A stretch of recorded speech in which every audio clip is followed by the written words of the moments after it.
ዛሬ እንግዲህ በጣም እንድታውቁ የምፈልገው ብዙ ቤተሰቦቻችን ብዙ ሌሎች የተለያዩ ሰዎች ቲክቶክ ላይ የሚመጡ ሚዲያ የሚሰሩ ሰዎች አሉ። ስራ እንሰጣቸዋለን ብለው ሚዲያ ላይ ማስታወቂያ ለጥፈው የመጡ ሰዎች አሉ እና እንድትጠነቀቁ ፈልጌ ነው። በጣም ብዙ ሰው እያለቀሰ ስለሆነ፣ ብዙ ሰው እያዘነ ስለሆነ በምን እንደሚያስፈራሯቸው አዳምጡኝ።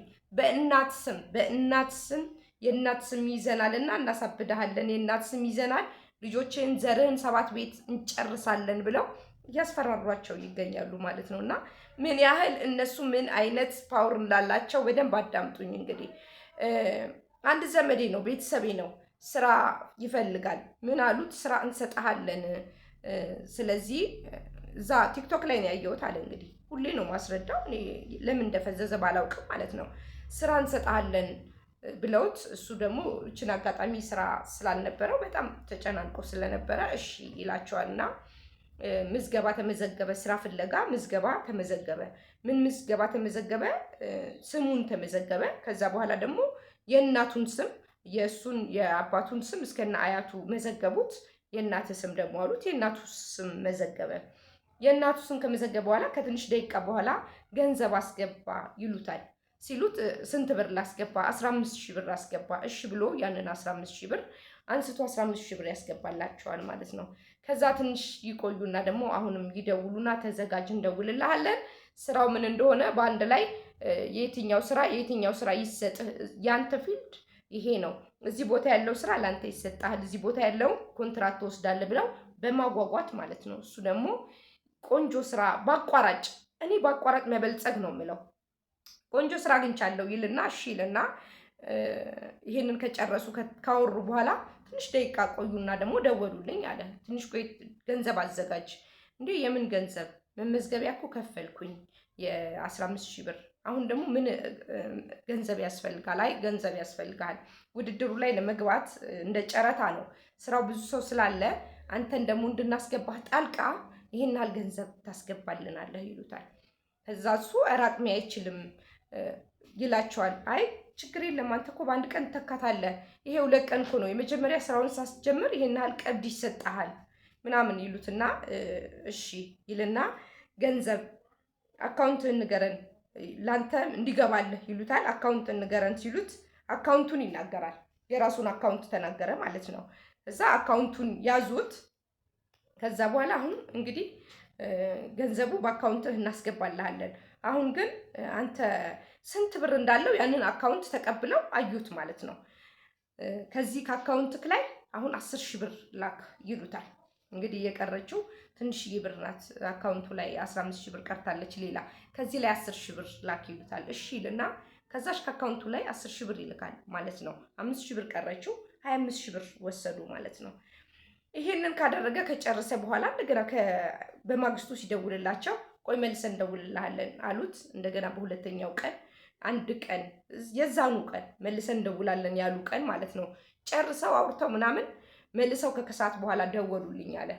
ከከሰዓት በኋላ ደወሉልኝና ገንዘብ ያስፈልጋል፣ ጨረታውን ካንተ የተለየ ገንዘብ የሰጡ ሰዎች አሉ፣ ብር አስገባ ሲሉት እንዴ ኧረ እኔ ብር የለኝም፣ ምንም ኬት አመጣለሁ፣ ብር የለኝም ይላቸዋል። ተበዳድረህም ፈልግና 20,000 ብር አስገባ ሲሉት እሱ 20,000 ብር እኔ የለኝም፣ ልጆች አለኝ፣ ቤት ተከራይቼ ነው የምኖረው፣ አመት ባለው አካውንቴ ላይ ያለውን ብር ነው እንዳለ እየሰጠኋችሁ፣ አሁን ግን ኬት አመጣለሁኝ ሲላቸው ጊዜ እንግዲህ ብርህም ሊቀልጥ ነው፣ ስለዚህ አንተም ልትቀልጥ ነው፣ ገንዘብህ ካላስገባህ በስተቀር ለአንተ በአካውንትህ ማስገባት አንችልም ይሉታል።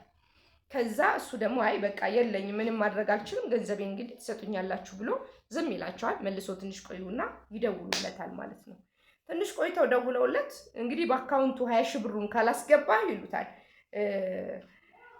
እናሳብድሃለን፣ ልጆችህን እንነጥቃለን፣ የሙት መንፈስ ቤትህ ይገባል፣ እናሳብድሃለን አንተንም።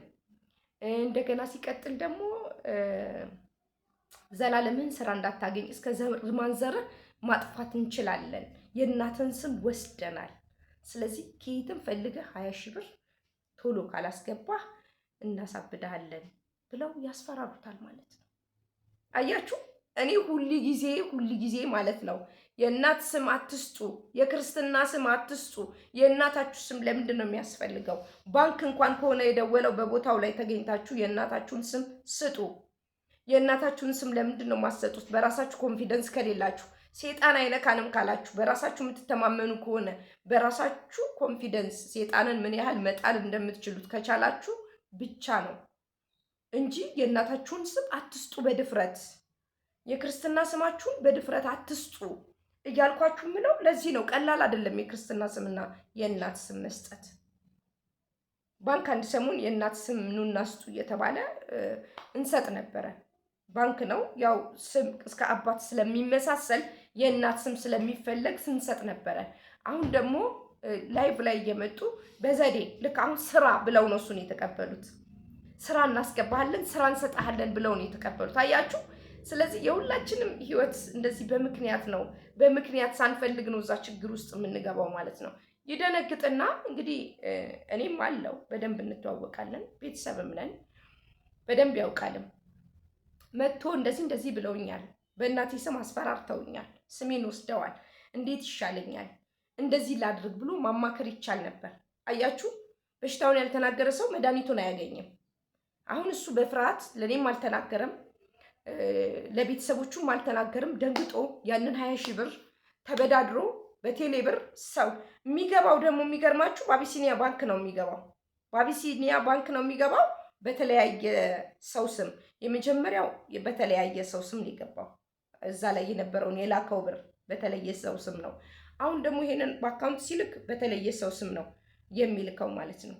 እና ባንክ ውስጥ ለዚህ ኃላፊነት መውሰድ አለበት እንዴ? የለበት። ምን ዕዳ አለበት?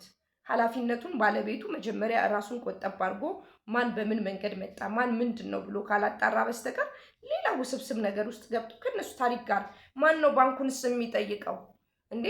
ባንኩ ተጠያቂ የሚያደርገውስ ማን ነው? ማንንስ እንጠይቃለን? ሰው እያገቱ እኮ በንግድ ባንክ ስናስገባ የነበርን ህዝቦች ነን። ሰውን የሚያህል ነፍስን የሚያህል ነገር ያገቱ ሰዎች ያሉበት ይታወቃል ማለት ነው። ወዴት እንደሆኑ ይታወቃል ማለት ነው። ህፃን ልጅ ያገቱ ሰዎች በንግድ ባንክ ሲገባላቸው ነበር ገንዘባቸው።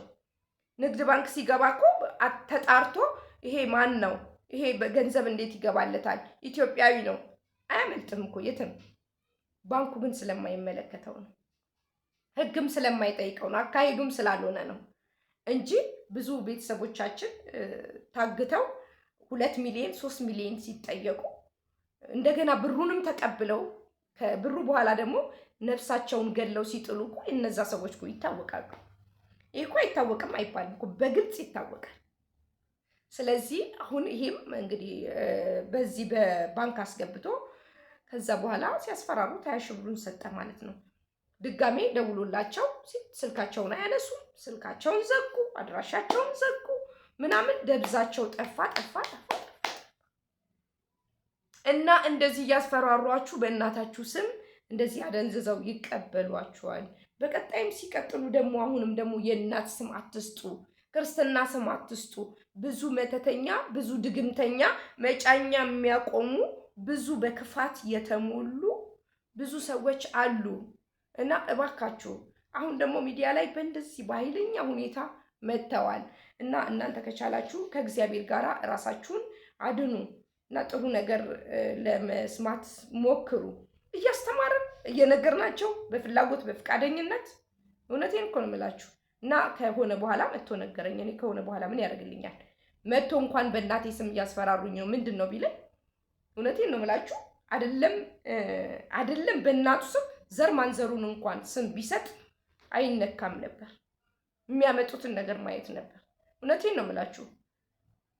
እና እንደዚህ አታድርጉ። የቤተሰብ እንትን አትስጡ። አንደኛ ፍራቻችሁን ስለሚያውቁ ነው። ሁለተኛ ነገር ደግሞ ሰይጣን የእናንተ ደካማ ጎን ስለሚያውቅ በሌላ በኩል መጥቶ ስለሚጠቀማችሁ ነው። በደንብ አዳምጡትና ግን በደንብ ሼር አድርጉ ለብዙ ሰው እንዲደርስ ማለት ነው።